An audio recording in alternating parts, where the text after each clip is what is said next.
जय श्री कृष्णा। हम बैसाख महात्म्य को सुन रहे हैं और आज दूसरा अध्याय सुनेंगे। नारद जी कहते हैं कि हे राजन, बैसाख के समान दूसरा कोई और महीना हो ही नहीं सकता।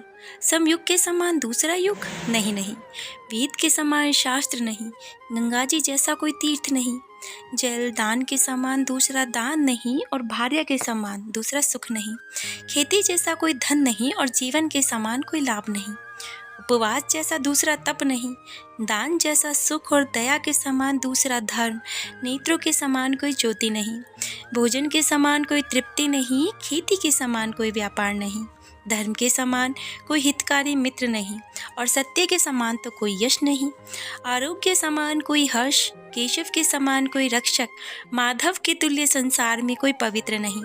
ऐसे परम उत्तम बैसाख मास में शेषशाही भगवान को सदा प्यारा होता है। भगवान के प्यारे इस महीने को जो लोग बिना व्रत किए व्यतीत किए रहते हैं, वे धर्महीन होकर शीघ्र ही पशु योनि को पाते हैं। उनका कुआं, बावड़ी बनवाना, बगीचे लगवाना आदि सब धर्म बेकार होते हैं, उनका फल नहीं मिलता है। जो मनुष्य बैसाख मास में नियम पूर्वक भोजन इत्यादि करते हैं, वे विष्णु भगवान की सायुज्य मुक्ति को अवश्य प्राप्त करते हैं, इसमें तो कोई संदेह नहीं है। संसार में अनेक प्रकार के दान और व्रत हैं, परंतु उनको करने से शरीर को अत्यंत ही परिश्रम करना होता है। उनसे संसार में बार बार जन्म लेना पड़ता है, परंतु बैसाख मास में केवल स्नान कर लेने से ही प्राणी आवागमन से छूट जाता है। सब दान करने से जो पुण्य होता है, वह सब तीर्थ में स्नान करने से वही फल मिलता है जो केवल बैसाख मास में जलदान करने से मिल जाता है।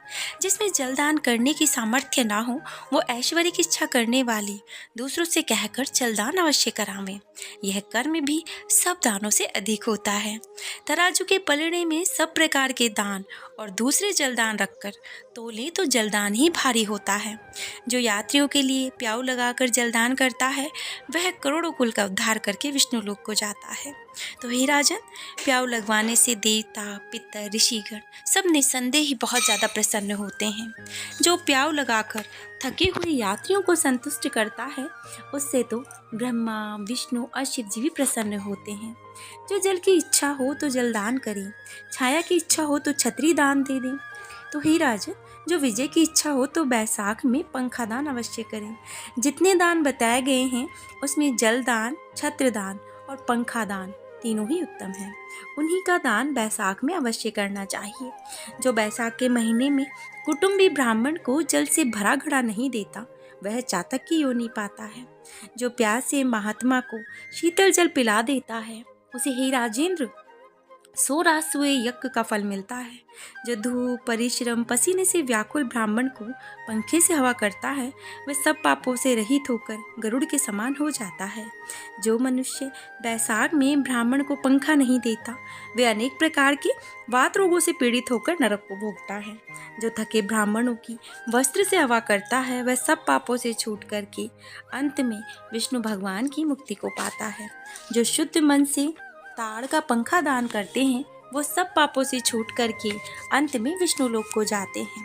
तुरंत श्रम दूर करने वाले, पंखे का दान नहीं करने वाले अनेक प्रकार की यातनाएं भोग करके संसार के पापी होते हैं। तो हे राजेंद्र, आध्यात्मिक दुख की शांति के निमित्त बैसाख मास में छत्री दान करना उचित है। जो मनुष्य भगवान विष्णु के प्यारे इस बैसाख मास में छत्री दान नहीं करते, उनको कहीं भी छाया नहीं मिलती। वे महाक्रूर पिशाच बनकर पृथ्वी पर ही घूमते रहते हैं। बैसाख में जो खड़ाऊ दान करते हैं, वह यमदूतों का तिरस्कार करके विष्णु लोक को जाते हैं। जो बैसाख मास में जूता दान करते हैं, उन्हें कभी भी नरक यातना नहीं भोगनी पड़ती और ना ही संसार के दुख उन्हें सताते हैं। ब्राह्मण की याचना करने पर भी खड़ाऊ दान करने वाला पृथ्वी पर करोड़ों जन्म तक राजा होता है। जो मार्ग में श्रम को दूर करने के लिए स्थान बनवाता है, उस फल का वर्णन तो हे ब्राह्मण करने से भी मैं नहीं कर सकता।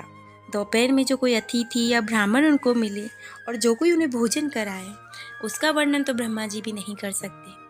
तो हे राजन, अन्नदान मनुष्य को तत्काल तृप्ति कराने वाला होता है। संसार में अन्नदान के समान कोई दान नहीं है। जो मनुष्य मार्ग से थके हुए ब्राह्मण को आसरा देते हैं, उसके पुण्य करने की ब्रह्म में भी सामर्थ्यता नहीं होती है। मनुष्य स्त्री, पुत्र, घर, वस्त्र, अलंकार, आभूषण कुछ भी अच्छे नहीं लगते हैं जब व्यक्ति को भूख लगती है। पेट भरने पर ही सब कुछ अच्छा लगता है। इसलिए अन्नदान के समान न कुछ हुआ है, ना ही आगे कुछ होगा। बैसाख में थके हुए ब्राह्मण को अन्नदान नहीं देता, वह पिशाच बनकर पृथ्वी पर अपना मांस खाता फिरता है। इसलिए ब्राह्मण को यथाशक्ति दान अवश्य देना चाहिए। हे राजन, अन्नदान माता पिता को भी भुला देती है। वह दानी को ही अपना सर्वस्व समझने लगता है।